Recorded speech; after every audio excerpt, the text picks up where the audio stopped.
focused on that, and I will continue to make sure that I get briefed on this routinely and make sure that we're doing the right things to meet our timelines, but most importantly, make sure that we do the right things in terms of environmental restoration. Thank you for your continuing commitment, because there will be long-term, I would say, requirements as to monitoring, et cetera. So that brings me to another question that I have for you. I am concerned about the department's ability to hold senior officials accountable following major incidents, such as the fuel leak at Red Hill and the fire on board the U.S. Bonhomme Richard. I am including a provision in this year's NDAA that would create a new investigation category to provide consistency when there is a catastrophic incident resulting in a significant loss of life or billions of dollars in taxpayer money, to ensure those responsible are held accountable for their actions. Would you be amenable to changes in this area, especially for catastrophic incidents such as the ones that I cited, so that really the investigation and the responsibility issues are before the department as opposed to the services that are involved? Thank you, Senator. I've seen your correspondence on this issue, and I've asked my people to take a look at this, and certainly we will do so. We'll analyze it and come back and have a discussion with you on where we are. But I really appreciate your continued focus on this. Thank you very much. I've talked about how important infrastructure is to readiness, and I note that during the last year's posture hearing, you agreed that the military services need to invest in infrastructure to make sure our service members have the facilities they need to execute their mission. However, even in the Indo-Pacific priority theater, there are billions in infrastructure projects in Hawaii alone and the rest of the region, either on a service or Indo-Pacom's unfunded priority list. Secretary Austin, how does the department ensure that infrastructure maintenance and modernization needs are met if there are multiple critical projects in Hawaii and throughout the region that are not being funded in the president's budget? Well, we have, as you know, Senator, invested a lot into infrastructure throughout the region, and the PDI, the Admiral Aquilino's request for the Pacific Deterrence Initiative this year is some $9.9 billion, and it includes infrastructure projects. That's on top of the $20 billion that we've requested over the last couple of years in support of the PDI. So we continue to invest in this, and again, in terms of specific projects, the services will have to continue to rank order what their priorities are based upon what their specific budget, what's available in their budget. But this is very important to us, and something that we'll continue to work on. Well, you testified today that tough choices need to be made, and near-term readiness, which is also making sure that our infrastructure is maintained. I just want to note one more thing. I am concerned about the cost overruns for the critical Dry Dock 3, which is the biggest infrastructure project within the DoD, replacement at Joint Base Pearl Harbor, Hickam. And despite the lessons learned from Portsmouth Naval Shipyard, the cost of Pearl Harbor's dry dock recently increased by over $800 million. No sooner did I go and give a speech about how important this dry dock is, that I am confronted by this, what I consider to be a massive cost overrun. How can we, I just want to note that I'd like to hear from you. I'm out of time right now, but we need to be a lot more accurate in planning for infrastructure projects from the beginning to enable us to better estimate how much these costs are going to be, because to go from 1 week to say that this is great, where we learn lessons from Portsmouth, and then 2 weeks later it's 800 million more. So Secretary Austin, I really would like to be assured that we are going to keep track of what's going on with this dry dock infrastructure project in Hawaii, because I have a feeling that I may be confronted with even more costly increases. It is a statement that I'm making, and I expect to be apprised as we go forward. Absolutely. And you mentioned that this dry dock's important. It is absolutely important. One of the things that happened here was that, we didn't fully appreciate the impact of COVID on the supply chains and some other things. And so those effects have lasted longer than we anticipated. And that's part of what's going on here. So. Thank you. Senator, thank you, Senator Hirono. Senator Rounds, please. Thank you, Mr. Chairman. Secretary Austin, Secretary McCord, General Brown, thank you for your service to the nation at such a time in history. Close coordination between administration are resourced and postured in a way that deters conflict and enables them to dominate our enemies if deterrence fails. Mr. Secretary, the Secretary Austin, the assessment of the DoD NTIA-led study on the electromagnetic spectrum, which was completed last fall, was that the adoption of dynamic spectrum sharing is the only way that the DoD can share the portions of the critical bands it uses to defend our country and our forces. Developing that capability is one of my highest priorities. I'm aware of coordination between this committee and the DoD CIO, which is centered around a demonstration project to investigate dynamic spectrum sharing being executed sometime at the end of 2025. I applaud the effort, but I am also aware of a simultaneous transmit and receive capability, or STAR, that is ready for test and evaluation right now. Can you give me your commitment that you will investigate the STAR capability and accelerate testing and evaluation if you discover that it is promising? I can assure you that I would work with you and the committees of jurisdiction to address any hurdles that need to be overcome to fund such an acceleration. Senator, you have my commitment that we will investigate and make sure that if there's capability there, then we will work to take advantage of it. But I just want to reemphasize a point that you made, and that is that it's really important that we have access to the spectrum so that we can continue to provide security for this country, and that we have the capability to enable all of our platforms here. And so I understand that there will continue to be a demand from the commercial sector to access more of the spectrum, but we have to do everything that we need to do to make sure that we have the provisions to protect this country. And so I appreciate your support.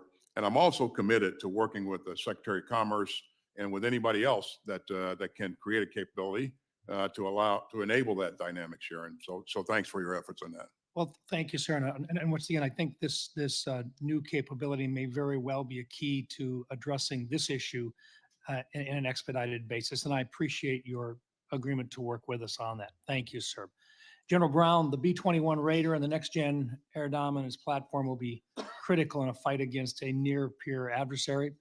Can you briefly share why these platforms are so essential to the joint force when it comes to fighting a capable enemy in a contested environment? Well, we have an advancing threat. And if you think about the areas we've been operating in the course of the past several decades, we did not have a advanced threat. It was mostly violent extremists or other countries without advanced threats. What I see going forward is that with that advancing threat, we have to modernize and bring in capabilities that will not only match that threat, but exceed that threat and stay ahead of the threat. And that's why these particular platforms are so important. I think it says without question that both of these two programs need to move forward fully funded. Right now, I think we've identified that we're going to purchase a minimum of 100 B-21s.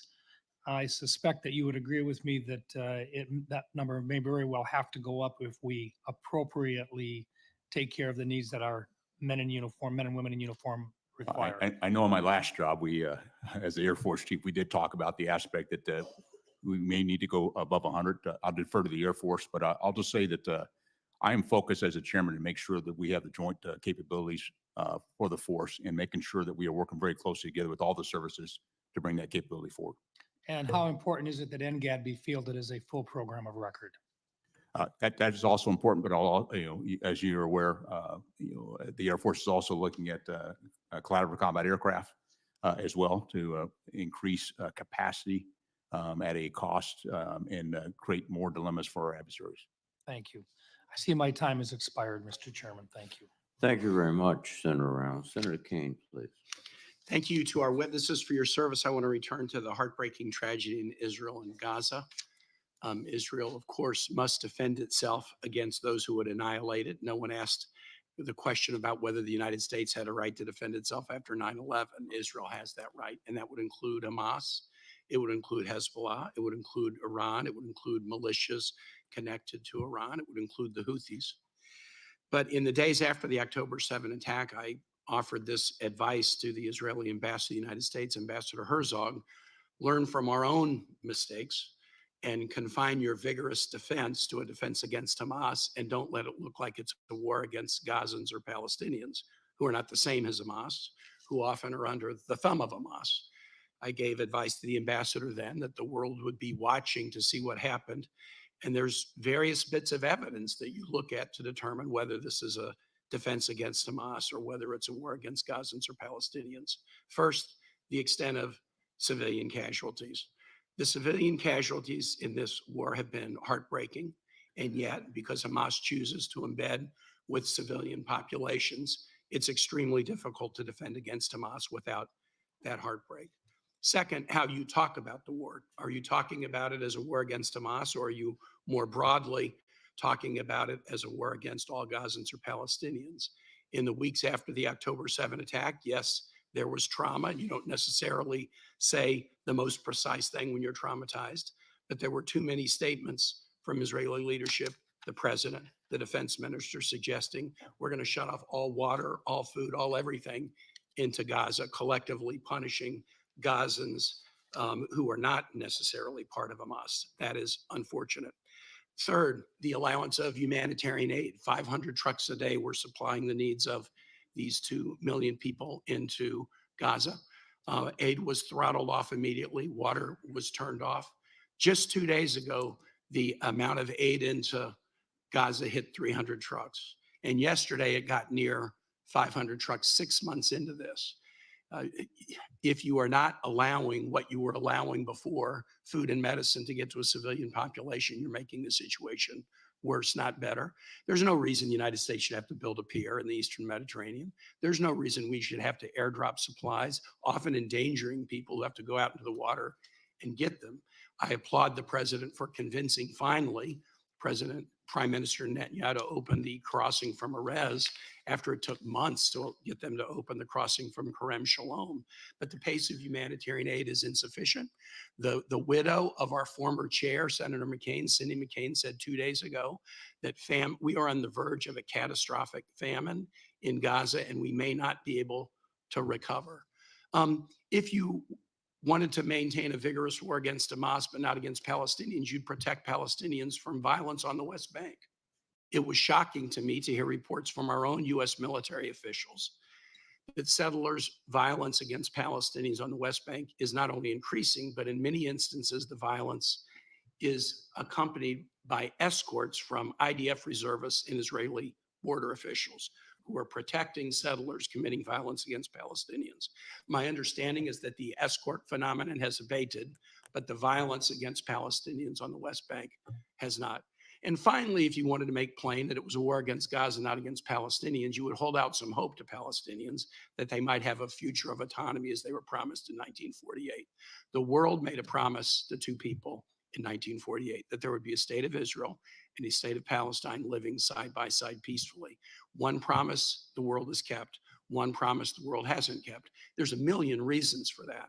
There's a million reasons for that. But the fact is, 75 years later, one promise has been kept and one hasn't. And it's important for Palestinians to believe they might have a future with autonomy. It might look different than 1948, but they should believe it. Instead, Israeli leadership in their statements has essentially closed that off. It is so very important that we provide assistance to Israel to allow itself to defend against those who would annihilate it. It is so very important that we take dramatically more steps to encourage Israel, to push Israel, to urge Israel and other nations to make plain that a war against Gazans or Palestinians is going to make this worse. Cindy McCain predicts that there will be a famine, a mass famine in Gaza. Secretary Austin, if that were to occur, if women and children who are already dying but start to die in great numbers because of lack of access to food or medicine, will that improve, or will that de-escalate the violence in the region, or will that accelerate violence in the region? It will accelerate violence, and it will have the effect of ensuring that there's a long-term conflict because of, the Palestinian people have been disadvantaged to such a great degree.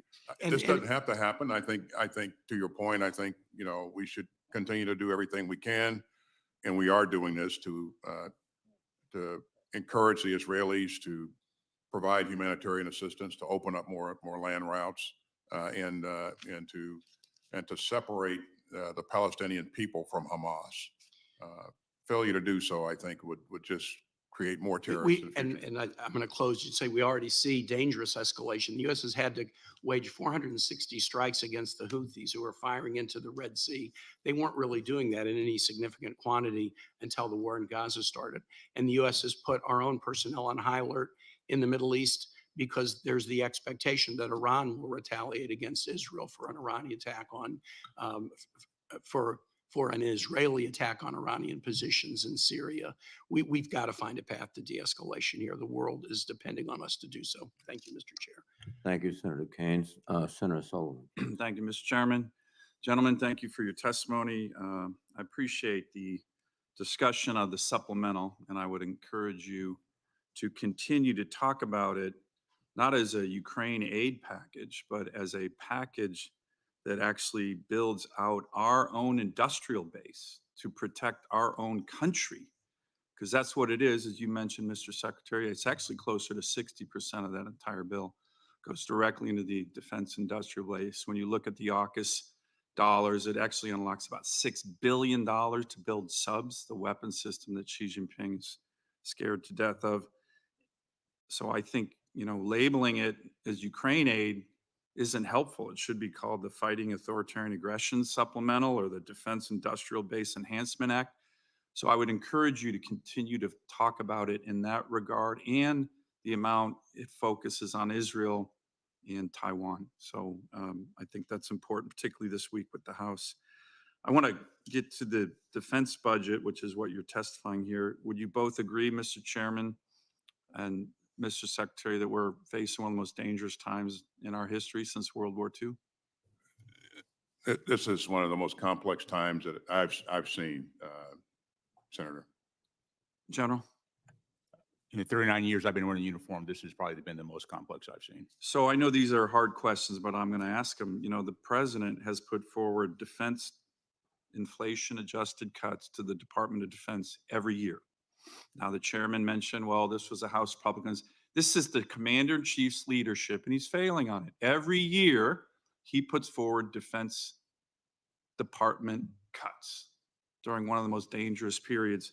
Right now, this budget, if it continues in the direction the Biden administration is pushing, will get us below 3% of GDP for our defense.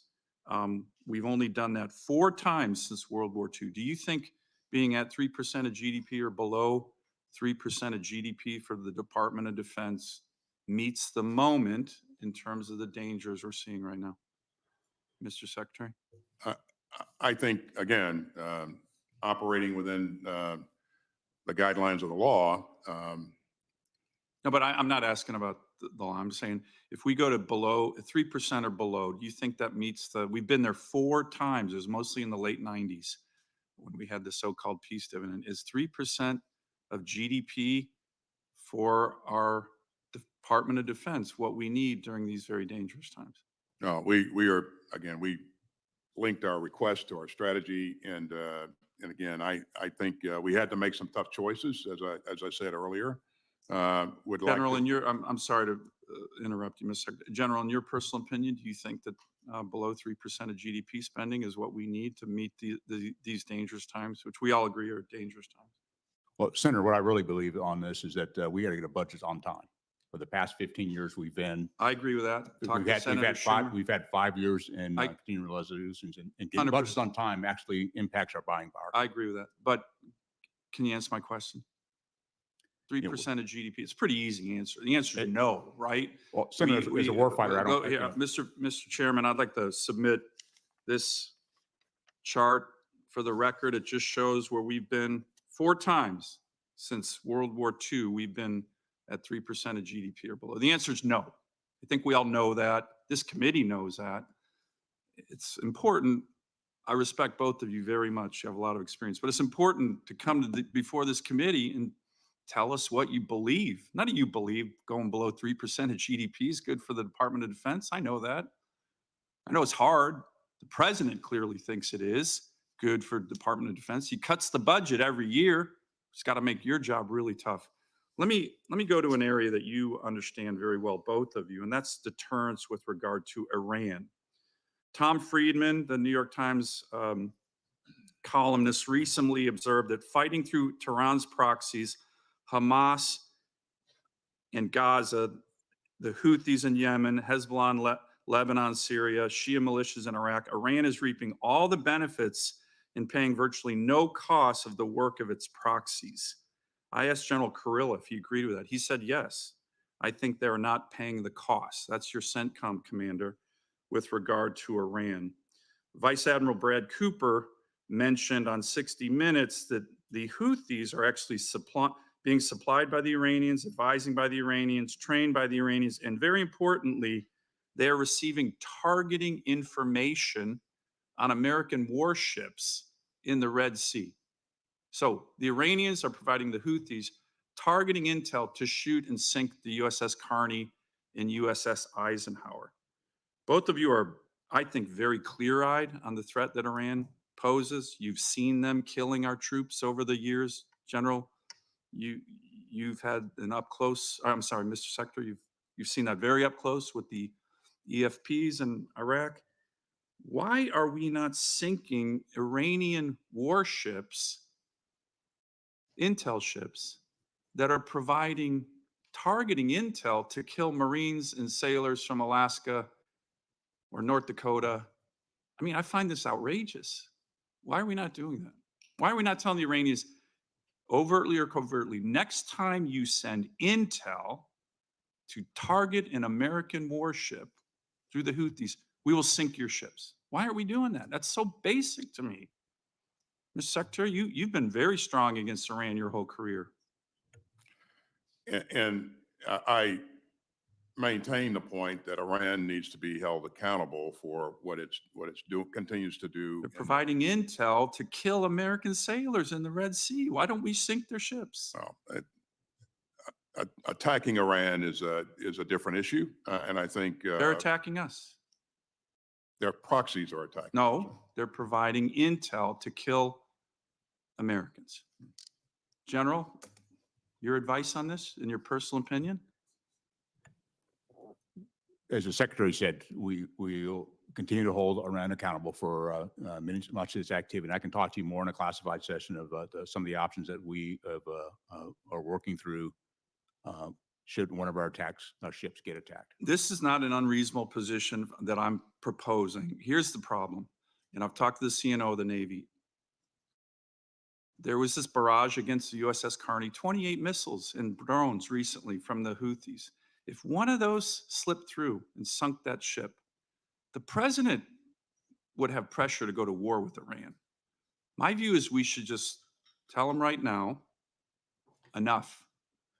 Operation Praying Mantis, I know you're both familiar with that. That was a very successful operation. We sank Iranian warships when they were mining the Persian Gulf. So I'd like to talk to you more about this in the classified setting, but I don't think it's even a difficult decision.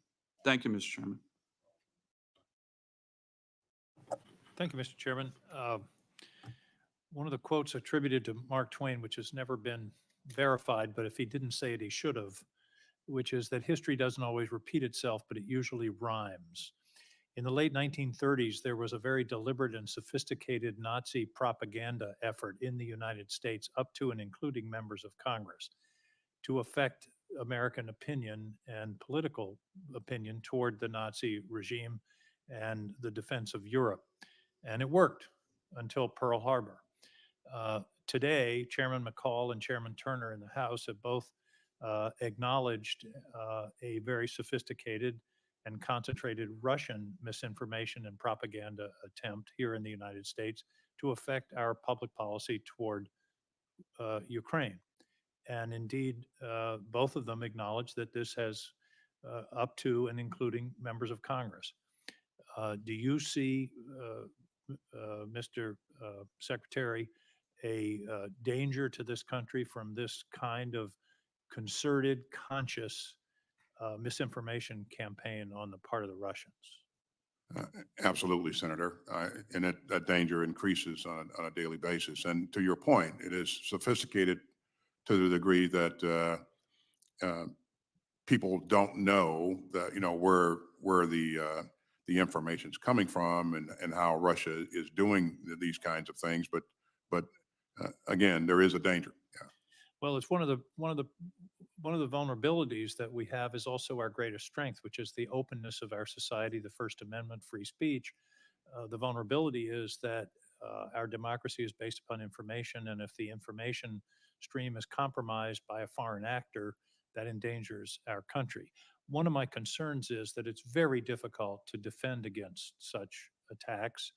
We don't want to be censoring the internet. We don't want to be censoring free flow of information. Our whole defense strategy in every other area is deterrence. In other words, that's the deterrence is the key to our defense strategy, has been for 75 years, except in cyber and misinformation. I would hope that you would take back to Cybercom and the NSA the necessity of a deterrent, that is, the adversary, in this case, Russia, if you are going to meddle in our politics, in our system, in our information pool in a deliberate and conscious way, you will pay a price for that.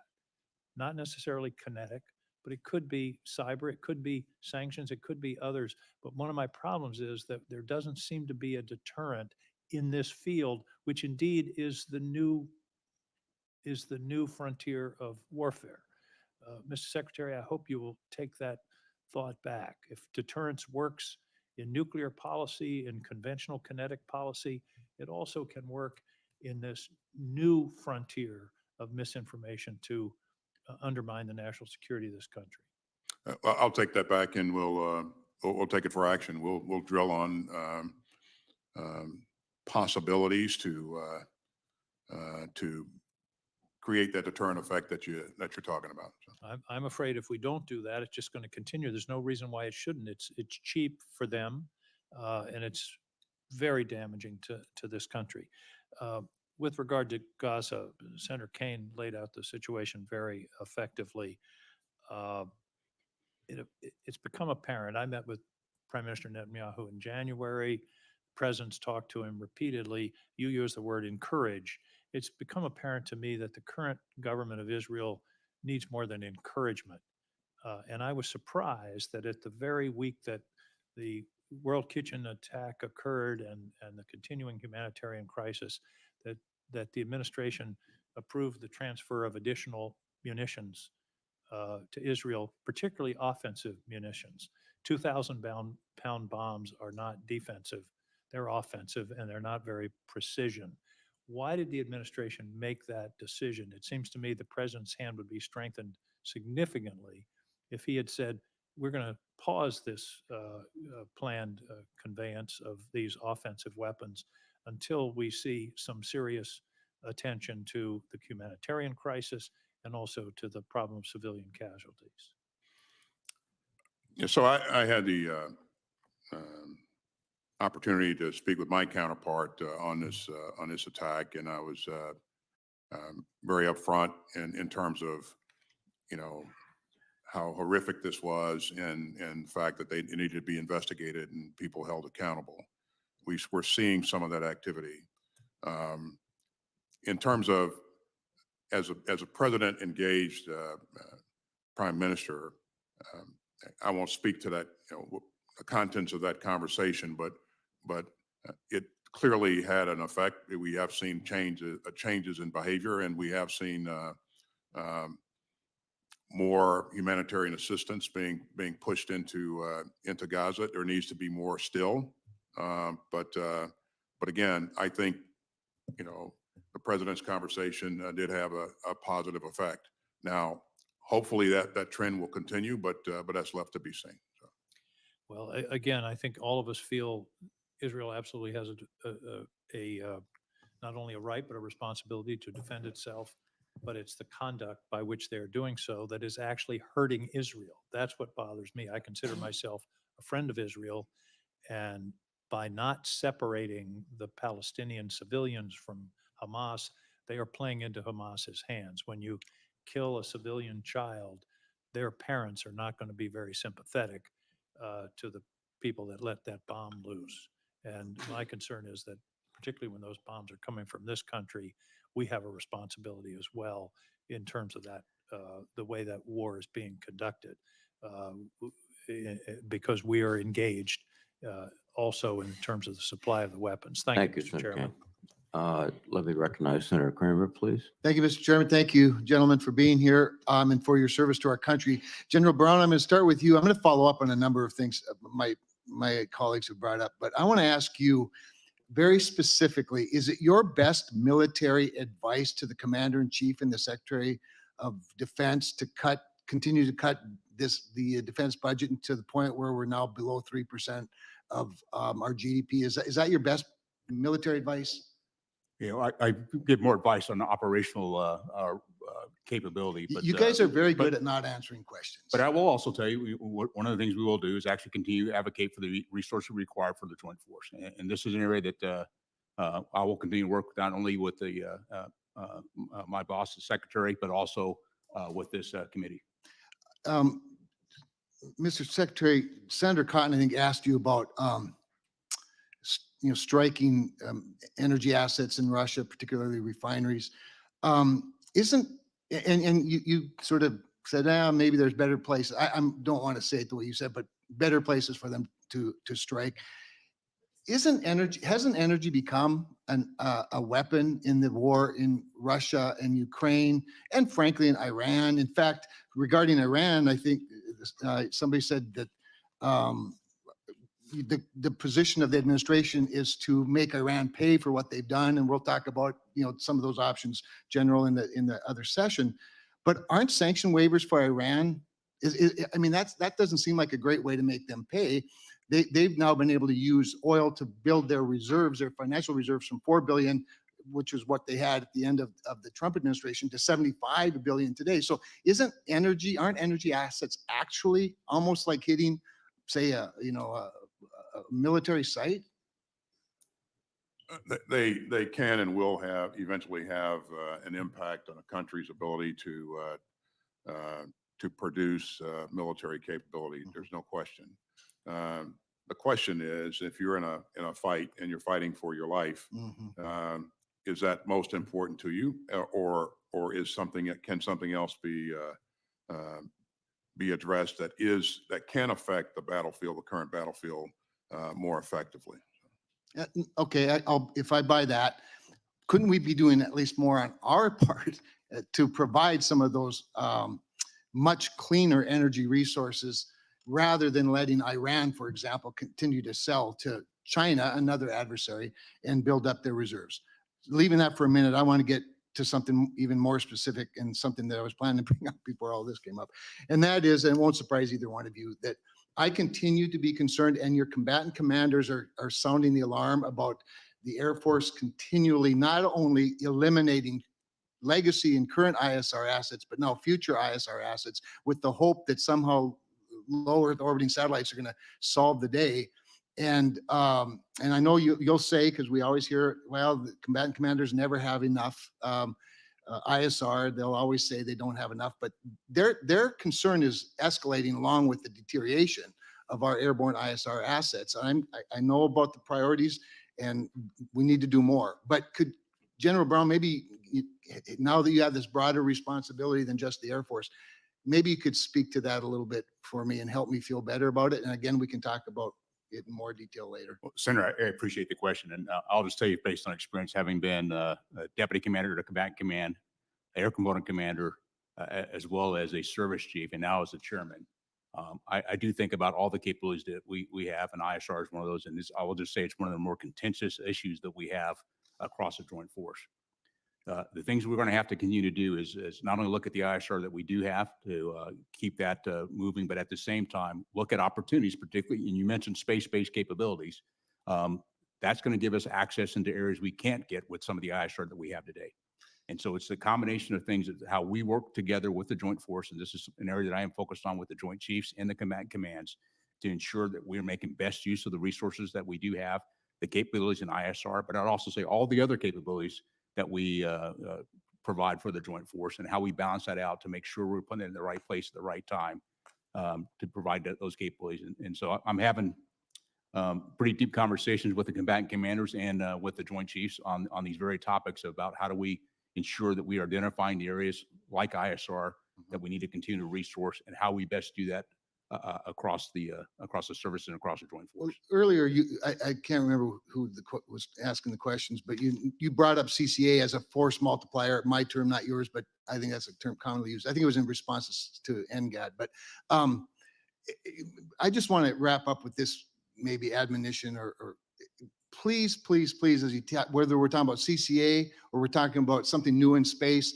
we have got to find a way to move at the speed of China. And we've talked a little bit about that with regard to R&D, with regard to procurement.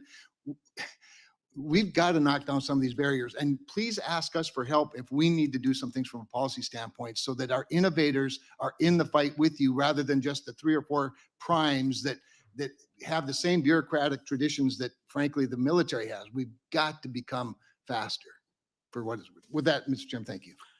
Thank you very much, Senator Kramer. Senator Warren, please. Thank you, Mr. Chairman. Secretary Austin, under your leadership, the United States has made preventing civilian harm a top priority. You have repeatedly said that it is both a moral and a strategic imperative. I have pressed the DoD to take this issue more seriously for years, and in 2022, DoD issued its Civilian Harm Mitigation and Response Action Plan, which directs the department to systematically take steps to prevent, mitigate, and respond to civilian harm. Policy makes clear that we expect our military partners to prioritize civilian harm prevention as well. Since October, Israeli strikes have killed over 30,000 Palestinians. The majority of them are women and children. Rafah has become the latest refuge of Palestinian civilians, is now home to more than 1.4 million people. Given the number of civilians there, the Biden administration has repeatedly urged Israel not to attack Rafah, saying that doing so would be, quote, a disaster. Secretary Austin, do you think an attack on Rafah that kills another 30,000 civilians would enhance either U.S. or Israeli security? Thanks, Senator. There's no question that there have been far too many civilian casualties in this conflict, far too many. And what we continue to emphasize to the Israelis is that, civilians in that battle space need to be not only evacuated, but properly taken care of once they're evacuated out of that battle space before anything is contemplated. And I, this is a point that I have stressed with my counterpart on a number of occasions. Just recently, it's yesterday, and again, it cannot be going forward what we've seen in the past in terms of the type of activities that we've seen in Gaza City and in Khan Yunis. Far too many civilians have been killed as a result of combat operations, and they need to get civilians out of that battle space around Rafah. All right. So the United States has an important responsibility here because we are the ones giving the Israeli Defense Forces the bombs that they are using to destroy homes and hospitals and refugee camps. At the president's direction, through his February National Security Memorandum, the Department of Defense and the State Department are currently assessing whether Israel is in compliance with international humanitarian law. There are serious concerns that Israel is not complying with international humanitarian law. According to recent investigations by Plus 972 and The Guardian, Israeli intelligence officials allege that the IDF often deliberately prefers to wait until its targets are at home among their children and neighbors to launch a strike. Secretary Austin, I understand that civilians are often at risk in a time of war. But would the United States systematically choose to execute on military strikes that are more likely to kill civilians, including children? Absolutely not, just the opposite. We routinely go out of our way to make sure that we do everything we can to minimize civilian casualties. Even with that, even with extraordinary efforts, there will be collateral damage and casualties from time to time, but it's something that we really work hard to prevent. Yeah, thank you, Mr. Secretary. U.S. policy explicitly states that we expect our allies to meet the same standards that we do to prevent and mitigate civilian harm. Israel is failing to do that in its bombing campaign. Under your leadership, DoD has made significant progress in putting policies in place to protect civilians. But we also need to push our closest allies to meet the same standard and to cut off U.S. support if they refuse to do so. Thank you, Mr. Chairman. Thank you very much. Senator Warren. Senator Scott, please. Thank you, Mr. Chairman.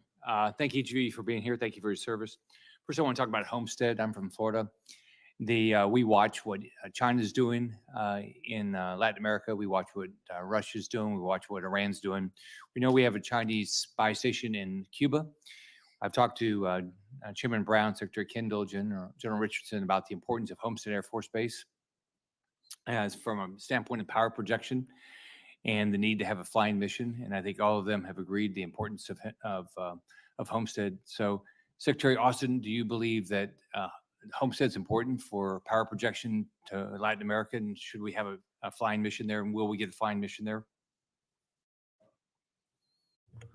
Homestead Air Reserve Base is strategically located, and it provides valuable contributions to our efforts in the Southcom AOR.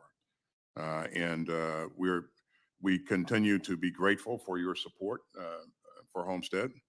I know that there's been questions about whether or not we're going to close Homestead, and I can tell you that that's not under consideration right now. Right. Number two, China. China is elected to be our enemy. No ifs, ands, buts about it. We finally got through the NDA elimination, the federal government's ability to buy Chinese drones, but I don't personally understand how the Department of Defense would ever buy anything made in China. Specifically, Secretary Austin, do you believe that we ought to be buying Chinese LiDAR systems to use on our vehicles or Chinese computers which are connected to our top secret networks? I do not. And I also, we will work hard and are working hard to make sure that that our supply chains are not vulnerable to manipulation by adversaries. So it's important to us to make sure that we don't have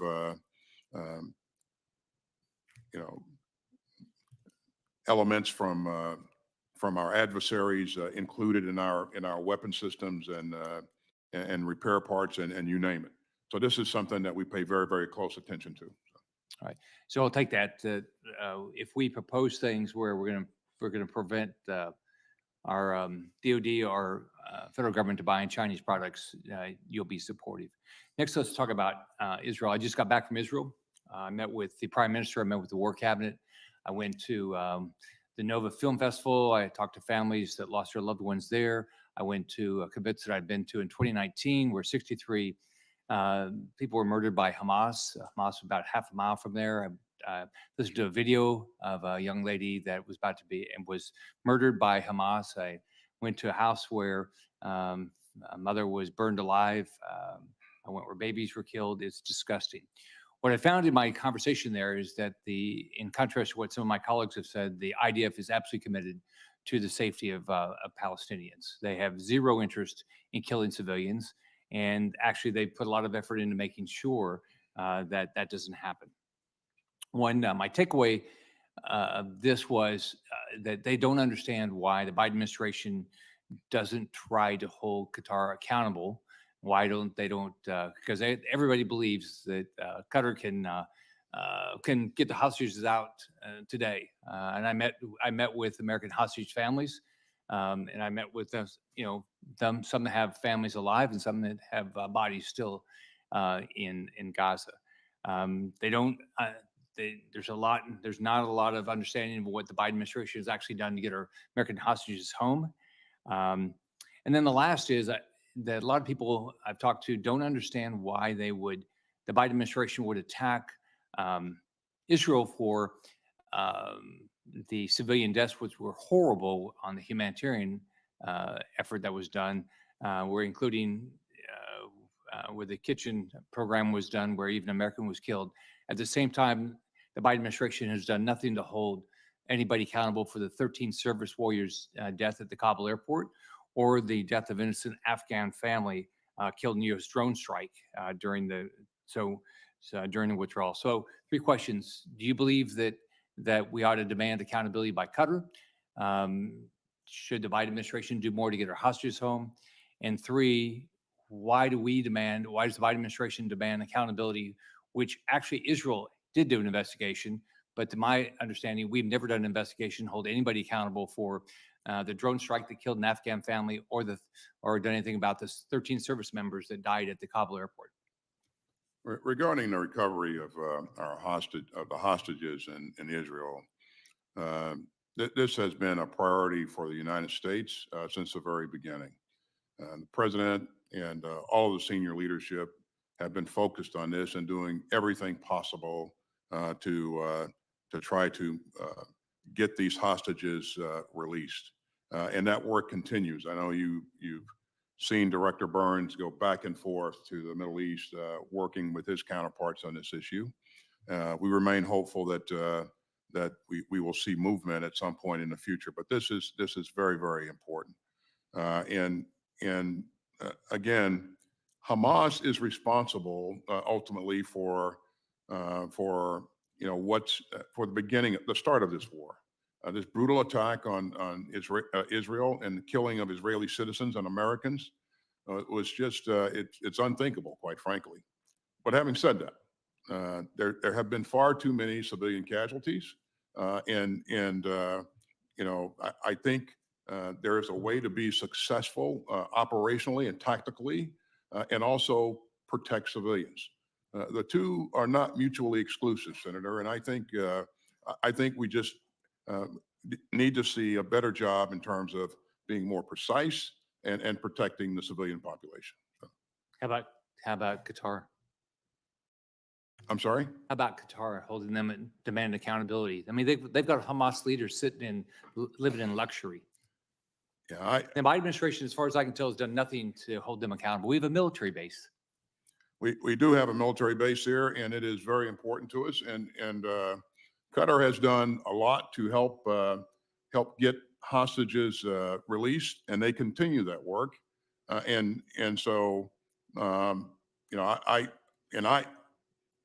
talked to the leadership in Qatar. I know the leadership there, and I can tell you they are intensely focused on making sure that we can get hostages released as soon as possible.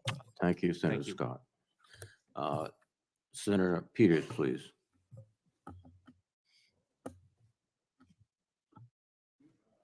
This is not coming on.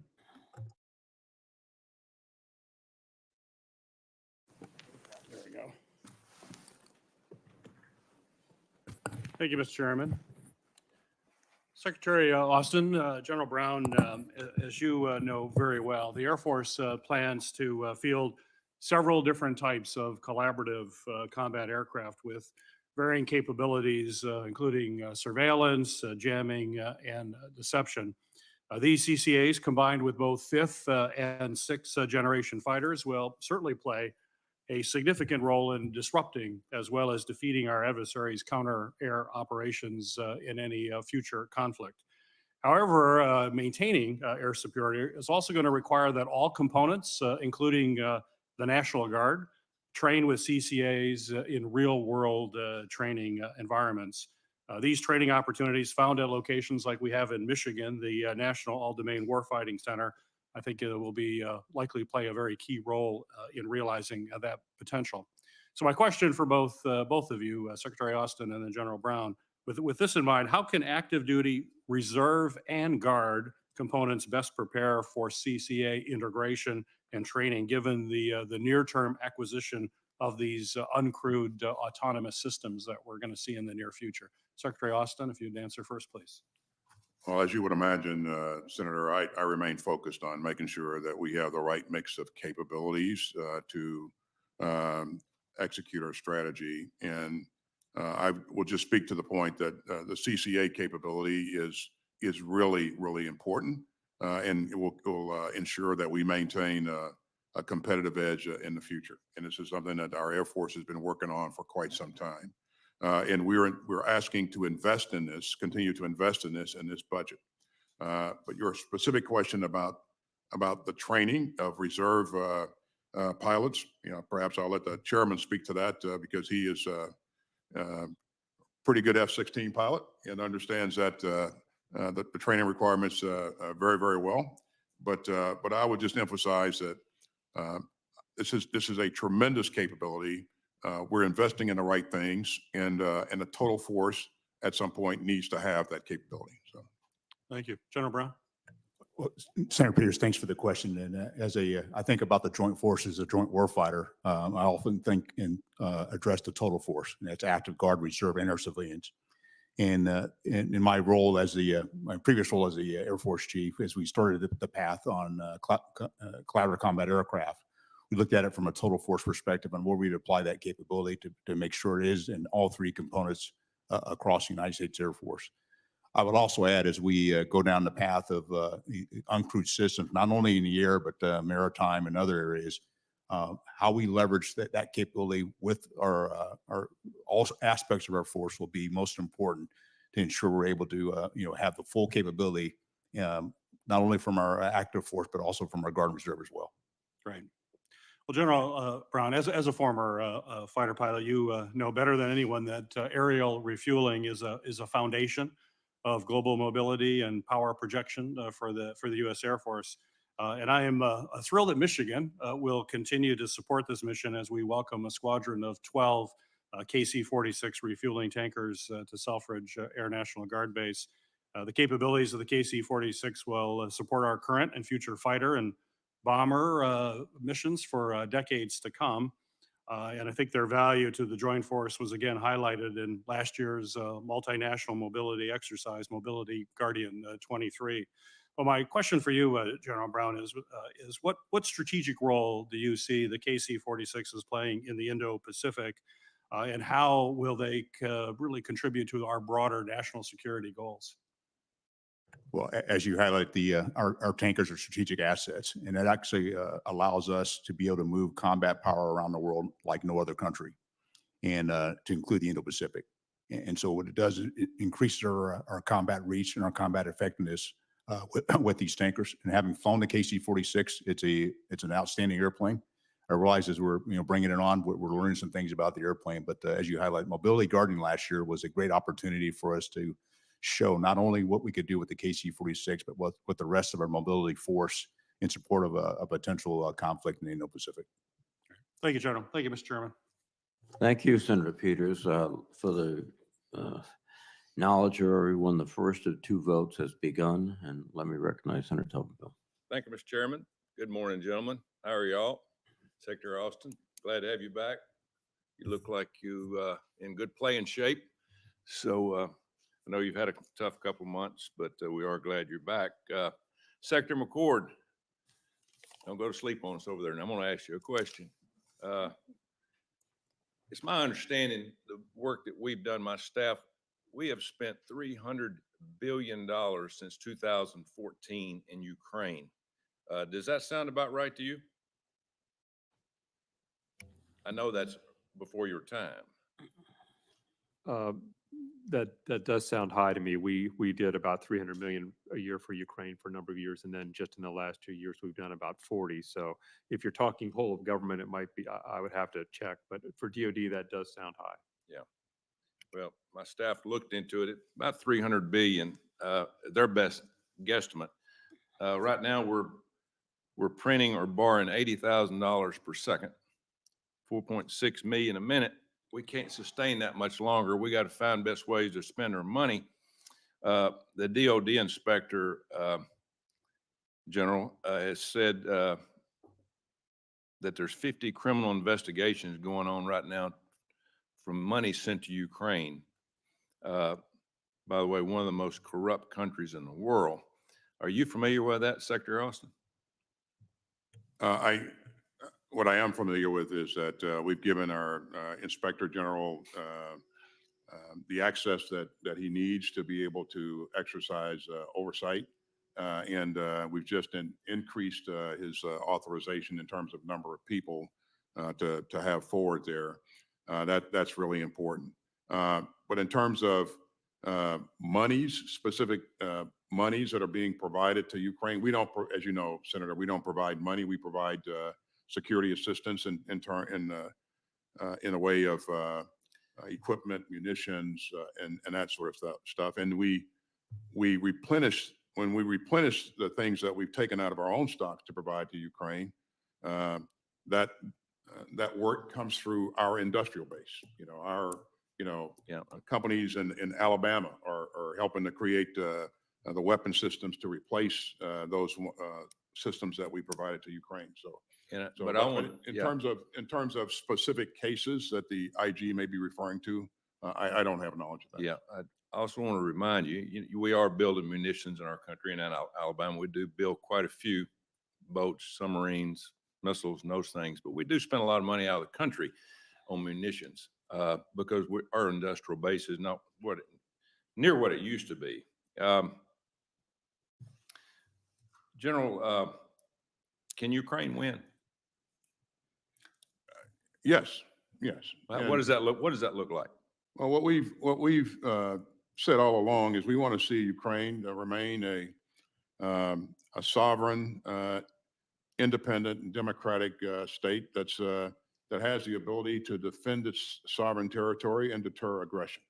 And that's been our aim from the very beginning, and it remains our aim. But yes, they can be successful. I heard Secretary Blinken say last week in Brussels that Ukraine will soon be in NATO. You agree with that? That's the goal of the NATO members, is to at some point bring Ukraine into NATO, and that's certainly something that Ukraine wants to see. If you're Russia, would you want that? I'm just asking. I mean, we're playing games with Russia right now. I just want to understand why we would do that. Certainly, if I was Russia, I would not want that, Senator. I would also not want Finland and Sweden to be a part of NATO, and they are. And the reason that they are is because Putin invaded his neighbor, and without provocation, without justification, and so that's why that's why we are where we are. Instead of making things better for himself, he had the effect of enlarging NATO, which obviously creates worse conditions for him. Do we have 12 CIA bases in Ukraine? Can you answer that in this setting? CIA bases? I got this out of the New York Times, which I don't read very often, but I'll defer that question to the director of the CIA, Senator. Okay. All right. Thank you. General Brown, just a quick question. I've had the opportunity to travel bases all over the world. since I've had this job 3 months or 3 years. Our morale's not very good. Our recruiting is really dropping. What are you doing to help solve that problem? We need a strong military, and a lot of them tell me, they said, basically, Coach, listen, we're taking all these classes, has nothing to do with killing our adversary. It's about getting along with each other. And I can understand part of that, but we also need a killing machine. What's your answer to that? Well, as I said in my opening statement, honing our warfighting skills has primacy in all we do. And part of it, building that joint warfighting team is being able to build a team. And I know you're fully aware of that based on your background. And so it's the work that we do with each one of those service members to bring them and give them all the opportunity and full potential to make this the most lethal combat credible force in the world. How do we stop people from getting out of the military right Well, now? Senator, what I will tell you, and I can give you the numbers, but our retention right now across all the services is really good. Our recruiting is now. I'd love to see that. And yeah. our recruiting is also trending up here in the course of the past several weeks. I've sat down with recruiters from all the various services. I went to military entrance processing station here to talk to them about their process as well. Genesis was highlighted earlier. It's a system, and there's some things we could do better, and I gave them some feedback while I was there. And so recruiting is on the upswing. And the thing, last thing I'd close on is we need to talk about the value of service and talk about what it is to wear the uniform. And the great opportunity, whether you spend 4 years or 4 decades, is really important. And what serving in our military or serving at all within our nation and the impact it can have. And I think that those are the things that we can continue to do together. And I totally agree with you. Our military is about people. It's not really about machines and all those things. It's about people. So thank you. Thank you, Senator Tuberville. Senator Rosen, please. Well, thank you, Chairman. Chairman Reed, thank you. Ranking Member Wicker's not here, but we thank him in his absence. And I want to thank Secretary Austin, Secretary McCord, and of course, General Brown for being here, for testifying, and for all your service and hard work. I want to start to talk a little bit about Israel and defending against Iran, because the October 7th terrorist attack on Israel must never be allowed to take place again. The U.S. security assistance to Israel must therefore continue unimpeded. But Israel's security has only become more complicated in recent weeks and months, as it not only works to defeat Hamas and free the hostages, but also faces frequent threats and attacks by Iran and its proxies like Hezbollah and, of course, so many others. So, Secretary Austin, beyond the House finally passing the Senate-passed supplemental security package, which I am fighting for, what more can be done to help Israel defend itself, including from what are reportedly imminent threats from Iran? We're doing a lot, Senator, and first of all, thanks for your support for the supplemental. And like you, I sincerely hope that we can get this across the goal line in the near future here. The chairman and I talk to our counterparts frequently and assess what additional things that we could be doing to help Israel, try to understand what their priorities are and their direction of travel is. And again, we do in those conversations talk about the necessity to protect civilians, as you would expect, and to provide humanitarian assistance. But we are doing everything we can to make sure that we get them what they need as quickly as possible. And again, I would expect that things would, as the nature of this fight begins to change to become a more precision fight, then their requirements will should change a bit. And so we will stay abreast of their needs, and we will continue to provide security assistance as quickly as we can. We remain committed to helping Israel defend itself, but we expect that they would execute operations responsibly. And again, these are constant conversations that we have. Thank you. I want to move on to Secretary McCord. and talk about remote bases and incentive pay. And of course, General Brown, you know about Creech Air Force Base, a little bit outside of Las Vegas, remote. But Secretary McCord, I want to ask you about this issue facing Nevada service members stationed at Creech Air Force Base and at Naval Air Station Fallon. And of course, everyone who's stationed at other rural or remote installations who have to commute many, many miles to get to the base from where they live. Creech and Fallon have very limited housing nearby, so the vast majority live either in Las Vegas or in the Reno region, respectively. Each are both about an hour away. It's an even longer commute for Creech airmen who have to drop off their kids for childcare, utilize other services at Nellis Air Force Base, which is on the opposite end of town. So Secretary McCord, given the long travel distances and of course the challenges that service members have to face when they travel these distances between their home and their duty station, is the department considering providing a stipend to alleviate the costs? And if not, how can Congress ensure that it does? We have a lot of challenges on a remote basis. This is just one.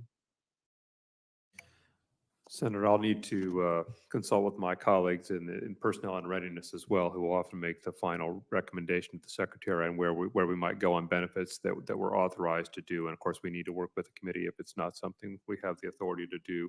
First things we tend to look at, of course, are housing costs in the area where you are stationed.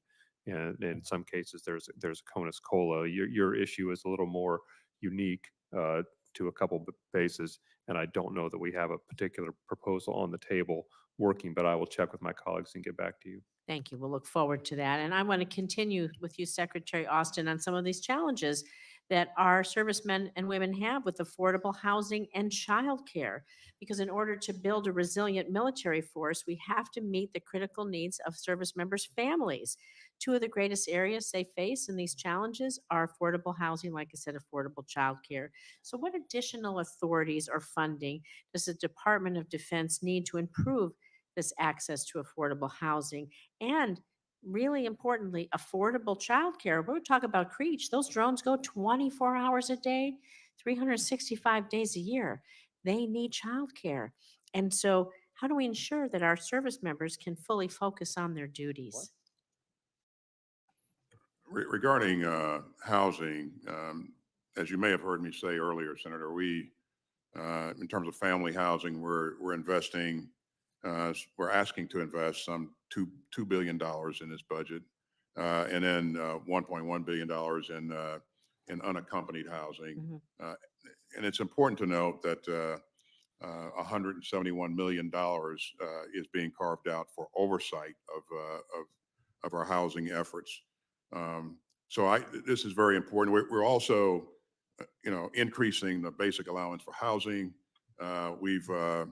We've increased the BAH some 20% since 2023, and I think that's material. That's meaningful to our troops, and I go out and talk to them about it, and they really appreciate that. So thanks for your support in that regard. Your comments on childcare, I absolutely agree with.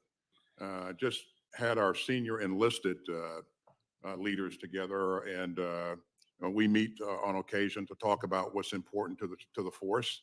And this is one area that they continue to raise that we need to work together to improve. And we have made some improvements. We have provided additional assistance in terms of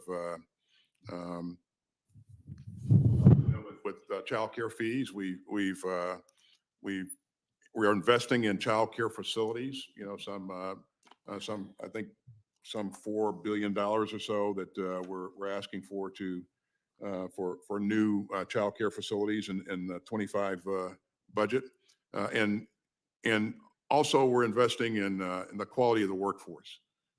We've seen that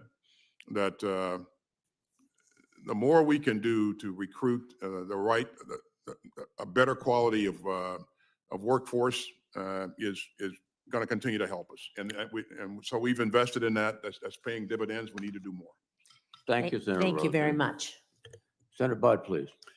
Thank you, Mr. Chairman. And thank you, gentlemen, for being here. Mr. Secretary, in your written testimony, you state that, and I quote, "The department continues to prioritize investments in our activities and infrastructure to reinforce security and stability in the Indo-Pacific region." So I'm all about prioritization, but it's hard to square that when the department has done so and properly prioritized deterrence in the Indo-Pacific, when we're told that there's at least $11 billion in unfunded requirements for the Indo-PACOM.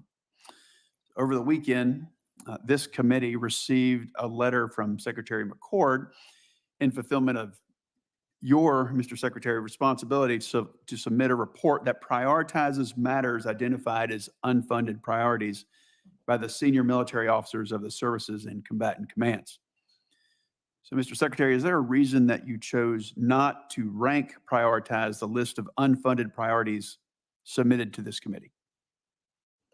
Our most pressing priority currently, Senator, is to try to get the supplemental passed. And if we can get that through, I think that will help us in a number of ways.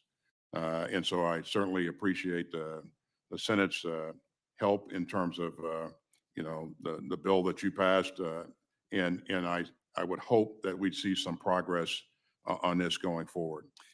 Our commanders are required by law to submit unfunded priority lists. We encourage and require commanders and service chiefs and secretaries to invest in their base budget what's needed to make sure that we can maintain a credible fighting force. And this year we chose to invest in readiness and also in taking care of our people. And that caused us to make sure that I have to make some choices about modernization for the longer term. But those are choices that I think with a higher top line in the future we can certainly recover from. Thank you, Mr. Secretary. I want to cut in. You mentioned that it is required by law. That's actually Section 222A of Title 10. And I would just like to point out that it requires rank prioritization, and that was not ranked with priority. And the letter that this committee received further states that he, meaning you, Mr. Secretary, has determined it is not necessary to fund these programs in fiscal year 2025 to execute the defense strategy at an acceptable level of risk. So my question to you, Mr. Secretary, is what is an acceptable level of risk to you as described in this letter? Well, as you may have heard me say earlier, Senator, we go through great pains to link our budget requests directly to our strategy. And so we're confident that we can execute the strategy with the things that we've asked for, even though we've had to make some tough choices because of a top line that's been mandated. So I think we have every ability to execute the strategy. Certainly in the out years, we're going to need an increase in top line, and we certainly would appreciate Congress's support in that endeavor. Thank you, Mr. Secretary. General Brown, again, thank you for being here. Would you agree that ships, aircraft, munitions form the basis of military capacity, capability? Well, Senator, thanks for the question. I think there's two parts to that. Yes, that capability is important, but it's just as important to have our service members. Thank you for every one of those is. Thank you for including them. I appreciate that. So here's what's concerning me about that first part: ships, aircraft, munitions. Of course, in addition to our all-important service members.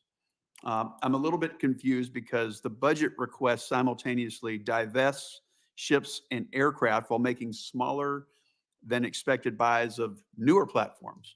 And another concern is that it leaves slack in the production lines of critical munitions.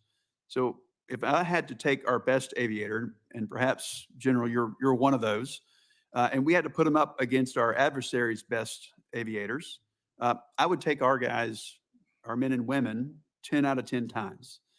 But at some point, any conflict becomes a numbers game. It becomes about mass. So if China were to decide to invade Taiwan next year instead of 2027 or 2035, are you concerned, General, at all that we're leaving ourselves with a massive capacity gap? Senator, one of the things I focus on as a chairman and as a warfighter is to be ready at all times. no matter what, because you can't predict the future, but we have a responsibility to shape the future. And that's why we're here to testify on this budget. It's also the reason why, for example, the multi-year procurement that was put out in the 24 NDA is so important. And to be able to continue that with consistent funding and demand signals to our industrial base, so we don't have that slack in the system. And so getting the budgets on time help to decrease that slack, to increase the trust and bring down the cost, and to get capability in the hands of our warfighters much faster than we do today. Thank you, General. Just briefly, the committee heard, and you and I have talked about the F-15E Strike Eagle. The committee heard from the commander of Indo-PACOM that there's a role for Strike Eagles in the scenario in Indo-PACOM. Now, the head of NORTHCOM told this committee just recently, in many ways, that the F-15E Strike Eagle is unmatched air to ground, and in many ways, it's unmatched air to air. It's a phenomenal. It has a phenomenal radar that can pick out low, slow moving, and also low radar cross sections such as drones or other threats like cruise missiles. Do you agree with their assessments, General? The Just briefly. F-15E Strike Eagle is a very capable platform. I would agree. Well, Mr. Senator Chairman, Bud. thank you. I keep highlighting these issues, Mr. Chairman, because the Air Force plans to divest 26 of these Strike Eagles at the same time, buying less than expected F-15EXs and F-35s. Meanwhile, China is rapidly expanding their Air Force. So I'm seriously concerned about the growing fighter gap. Thank you for the additional time, and thank you, gentlemen, for being here. Thank you, Senator Budd. Senator Kelly, and we're in a vote, so if you could adhere to the 5 minutes, it would be much appreciated. I will. Senator Budd, fantastic question. I'm going to have some follow-ons to your question with General Brown. So General, on the munitions, so the war in Ukraine has exposed real concerns about our industrial base. And even during this limited conflict that isn't our conflict, industry is struggling to produce the number of munitions that we need even to replenish our stores. And if we had a conflict with a peer adversary, we would expend munitions at possibly a higher rate than we're seeing with Ukraine, and a higher rate than they might be able to be replaced. So it's clear that more needs to be done to prepare our defense industrial base for a possible future conflict. General, last year I asked your predecessor about the importance and impact of multi-year procurement on replenishing our munitions stockpiles. So General, how have the multi-year procurements that we passed out of this committee impacted our munition stores to date? Well, they will have an impact. The challenges that came out to the NDA in 24 gave us the multi-year procurement. We didn't get a budget for 24 until 170 days in. But I do see the opportunity going forward in the future of how multi-year procurement will assist us first to create a constant demand signal to industry.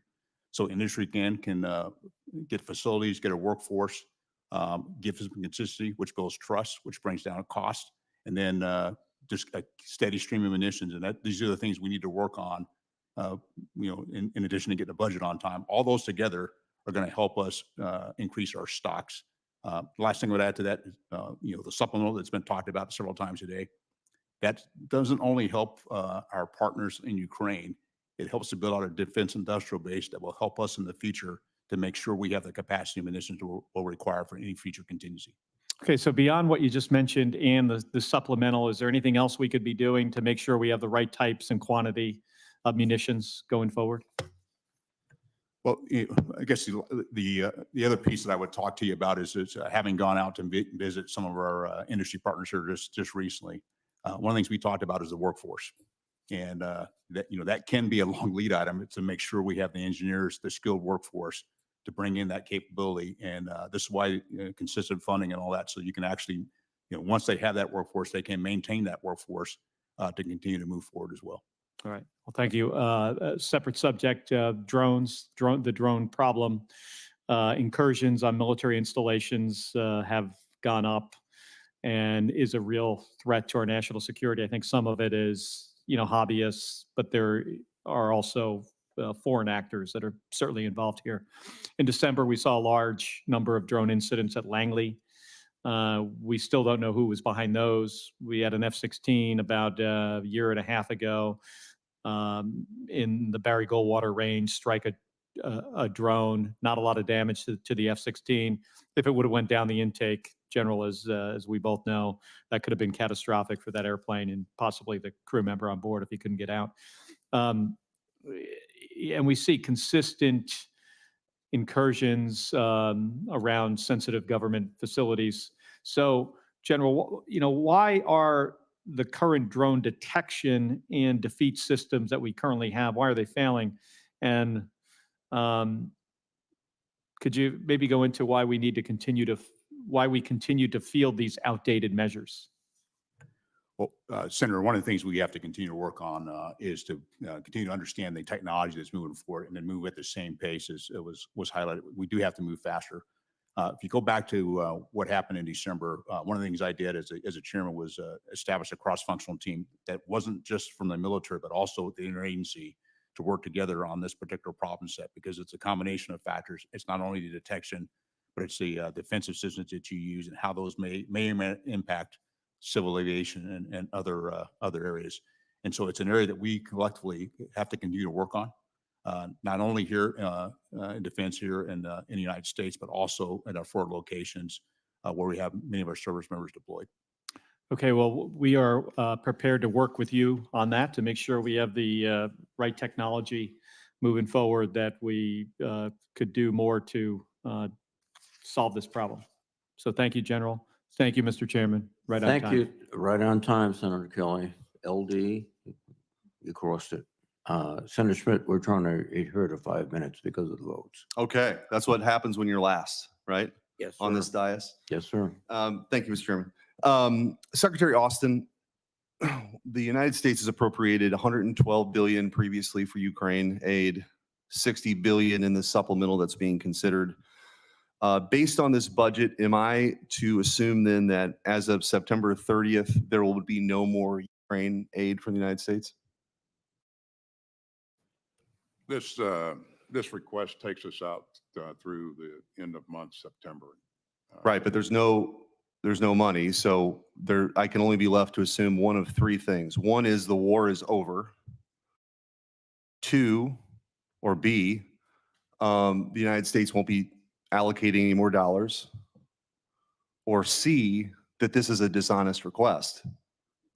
So I guess the question is, are we going to, it's not in this, but we're going to get another supplemental because members of this committee have been told there could be another request for $100 billion.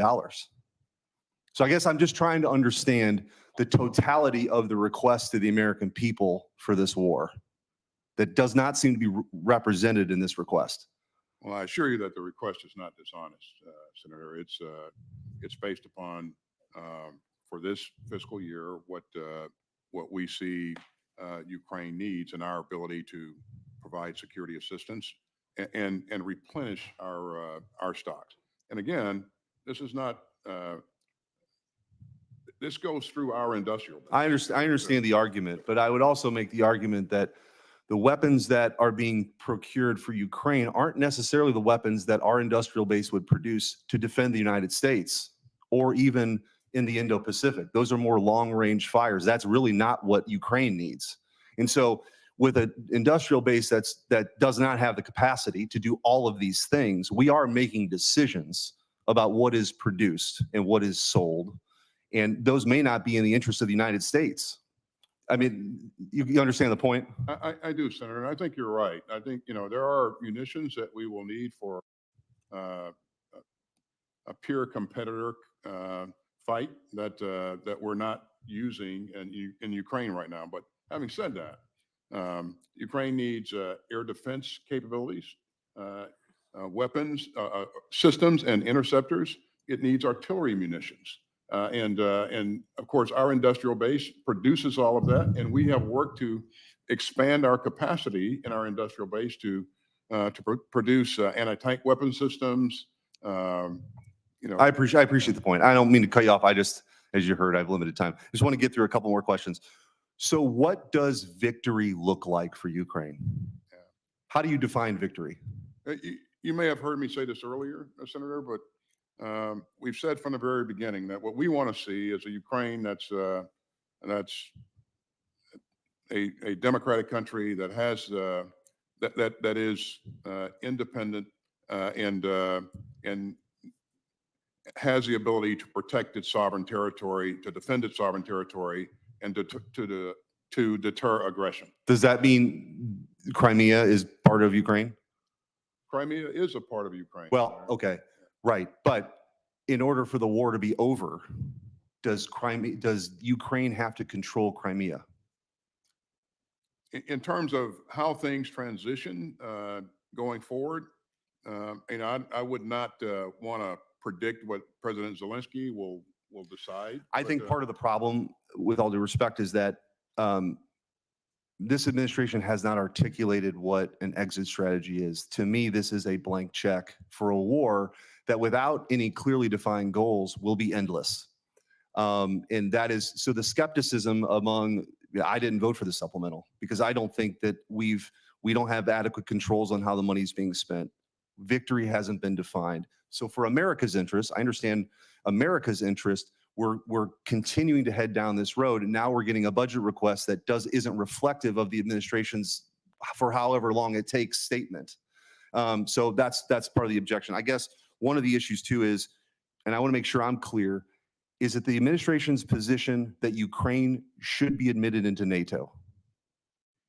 It's NATO's position overall that. No, the United States of America. What is the administration's position on Ukraine's admission to NATO? I think you've heard the president say that, and of course, NATO has an open door policy. So all of the countries have worked towards. I'm really not trying to put you in a weird spot. I just heard Secretary Blinken say, or maybe it was a mistranslation. So I'm just looking for clarity. If it's the position of the United States of America that Ukraine should be admitted into NATO. Was that question as to whether or not they should be admitted right now or in the future? Either or. Well, right now they're in a war, Senator. So Right. So that would be a disastrous result because we would go to war. That's right. Right. That's right. But let's say the war ends tomorrow. That's what all. Or September 30th, based on this budget, ends September 30th. Is it the position of this administration that Ukraine should be admitted into NATO? It's unlikely that the war will end on September 30th, but again, it's the goal of the alliance to bring Ukraine into the alliance at some point in the future. All right. Thank you, Mr. Chairman. I'm out of time. Thank you. Thank you, Senator. Senator Duckworth, please. Thank you, Mr. Chairman. Let me just say that a free, independent, democratic Ukraine that can defend itself is in America's national interest. And in fact, should Russia overrun Ukraine, it will not stop with Ukraine. And then Article 5 of NATO will be invoked, bringing U.S. troops. So this is about keeping U.S. troops out of a war in Europe. Good morning to our witnesses. Secretary Austin, I want to applaud your engagement in the Indo-Pacific. Your 9 official visits to the region underscores the United States' deep commitment to our allies and partners. And it is so important that the Department of Defense continues to make the region a priority for investments, including in Guam, Hawaii, and addressing contested logistics in the region. Next month, I am leading a CODEL with my colleague, Senator Sullivan, to the Shangri-La Dialogues, where we will engage with our partners on a range of national security issues. Secretary Austin, I have long been an advocate for strengthening our mill-to-mill partnerships in Southeast Asia. What investments do you plan to make in the fiscal year 25 DoD budget to implement the U.S.-ASEAN Comprehensive Strategic Partnership, and how can Congress help you in that effort? Well, by the way, I'll see you at the dialogue. We, as you know, the U.S. Secretary of Defense has supported that every year, and again, I think we've made great progress in strengthening our relationships with partners in the region. In terms of ASEAN, we have continued to develop our relationships with ASEAN members. Every year, we attend the Defense Ministerial meeting, Members Plus, and so I think we've gained a lot of ground in reassuring partners in the region. We also recognize the primacy of ASEAN And again, I think relationships are as strong as they've ever been based upon the continued efforts of not only the department, but leaders like yourself who continue to go out to the Indo-Pacific. And I suspect you have more than my 9 visits to the Indo-Pacific since you've been in office. But so thank you for everything that you're doing. Thank you, Mr. Secretary. I've discussed the need to improve DoD's medical readiness in the Indo-Pacific with every service chief and combatant commander who comes before this committee. It is our collective responsibility to ensure that the DoD has adequate military treatment facilities for service members and their families during peacetime and in the event of a conflict. I would like to discuss an NDAA proposal for FY25 that is a priority for me. The golden hour for saving lives will be rarely achievable due to the great distances within the Indo-Pacific should there be conflict in the region. So I would like the DoD to establish a medical readiness program in the Indo-Pacific to address current gaps in DoD's medical capacity, allowing DoD to access accredited foreign medical facilities for patient care while also creating a medical readiness strategy within the region. DoD already does a version of this in the Republic of Korea, and we need to expand this concept across the region where appropriate. And in fact, the DoD helped to set up, among others, the Aeuu Trauma Center, which is designed and to be exactly like the San Diego Trauma Center. And the doctor there, Dr. Lee Kuk-jong, was trained by U.S. surgeons. And in fact, that is where the North Korean defector was sent in 2018, and his life was saved because he was able to be operated on at that center. Secretary Austin, DoD has a limited number of military treatment facilities west of the international date line. Do you think working with our allies and partners in the Indo-Pacific can help DoD improve its medical readiness, both in peacetime, but also in the event of a large-scale conflict where we are not able to medevac service members back to the United States? I do, Senator, and I agree with you. I think Korea is a great example from talking to our troops and family members. They really appreciate having the ability to do what you described and take advantage of existing capabilities. So there's no doubt possibilities to do those types of things in other places, and I think we should explore that. So. Thank you. Secretary Austin, Undersecretary McCord, and General Brown, can you work with my staff and me to refine this proposal with a goal of potentially establishing this medical readiness program in the FY25 NDAA? We will, Senator. Thank you. I yield back, Mr. Chairman. Thank you very much, Senator Duckworth. Senator Blumenthal will be recognized. He will terminate the hearing. I must go vote. We will reconvene at 12:30 in SVC 217 on or about 12:30 for the closed session. So we will see you again in the closed session, SVC 217. I'll recognize Senator Blumenthal as the last member, and he will adjourn the open session. Senator Blumenthal, please. Thanks, Mr. Chairman. I will be brief. I want to thank you all for your service, as I'm sure my colleagues have, and apologize that I haven't been here for the full hearing. I was here earlier.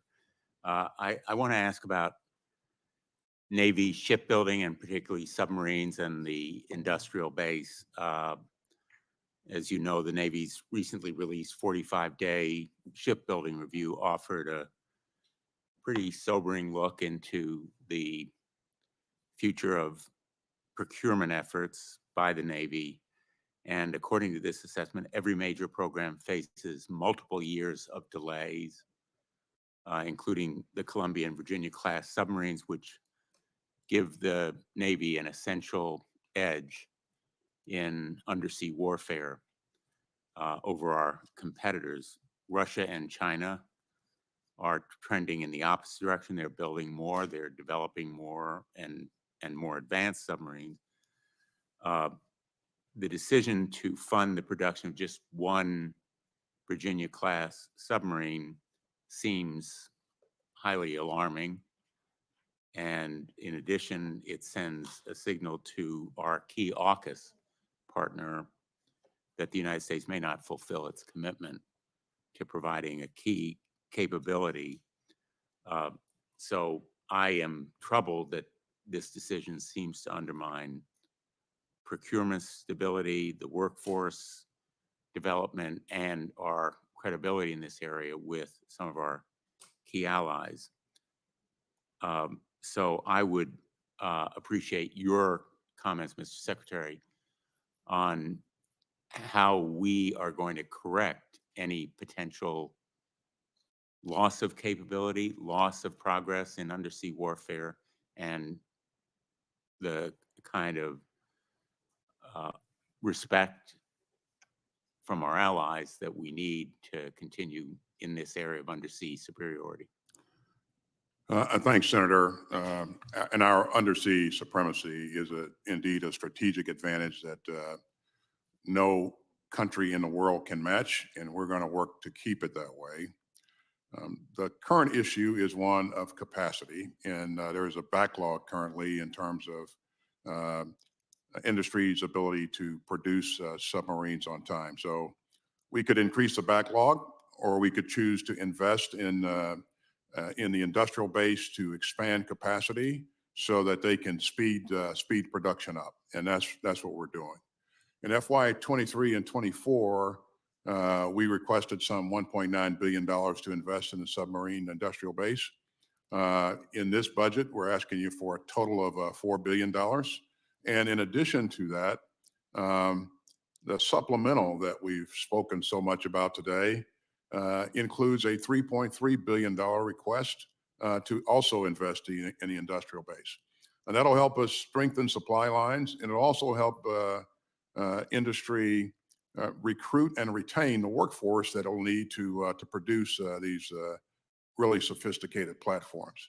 I just met with the CEOs of General Dynamics and Huntington Ingalls, and we talked about the challenges that they were facing and what we're going to do with the resources that we're providing them to expand their capability and capacity. So it's a good discussion, and they are investing some of their own capital to do that as well. So in terms of Australia and the signal that it sends to Australia, I remain in contact with my counterpart, the Australian Minister of Defense, and we've talked about this issue, and they get it, and so. And by the way, Australia is investing in our submarine industrial base as well. So we're doing the right things and investing in the industrial base, and hopefully, not hopefully, but that will get us on the right path in the mid to longer term. But increasing the backlog is probably not the right thing to do at this point in time. Investing in capacity and capability is the right thing to do, I think. So. I respect that answer because it recognizes the realities of what we face. Electric Boat has to hire 5,300 more people in the next year or so, 5,300 skilled welders, pipe fitters, electricians, not just people hired off the street. And I know that on paper you could easily say, well, we're going to build 2 submarines a year, but it wouldn't happen. And I think that the candor and realism are very much to be respected. My urging would be that we make the investment of sufficient size to meet the reality of the challenge, because as you've said so well, our undersea warfare supremacy is a key capability, and I would hope the Congress would support you in this effort. Thank you. I'm going to respect the 5-minute rule, even though there's no one to discipline me. And thank you for your testimony on behalf of the committee, and adjourn the committee. Thank you very much. Thanks, Senator.